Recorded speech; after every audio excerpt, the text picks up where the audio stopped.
Halo, assalamualaikum. Sekarang aku lagi baca-baca nih. Masa itu tahu apa namanya ada sekolah yang nggak lazim di dunia?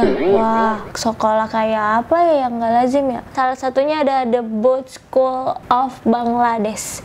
Jadi tuh 2 kali dalam setahun Bangladesh tuh ngalamin banjir yang cukup parah, mirip Jakarta sih. Nah, hal itu ngebuat aktivitas masyarakat terhambat buat ke sekolahnya. Sebuah organisasi non-profit bernama Sithulai Sanifar itu mengemukakan solusi yang sangat brilian. Ya, mereka membangun rumah apung, rumah sakit, klinik, ataupun sekolah apung. Jadi sekolahnya ntar kalau banjir dia ngapung, jadi nggak perlu libur lagi deh. Terus ada nih The Rain Platform School of India. Jadi ada salah seorang guru dari India. Nah, ketika dia naik kereta api untuk mengajar, dia melihat banyak anak-anak yang jadi pengemis di kereta api. Nah, jadi di situ dia merasa kasihan sama anak-anak itu. Nah, pas tahun 45 lahir sekolah di dalam kereta api. Nah, terus ada Abo Elementary School. Nah, sekolah dasar Abo ini memiliki kebanggaan tersendiri. Soalnya itu sekolah pertama di Amerika Serikat yang dibangun di bawah tanah.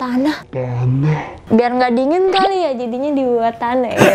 Udah deh, itu aja kalau sekolah yang nggak lazim. Ya itu aja deh yang udah aku baca. Dadah.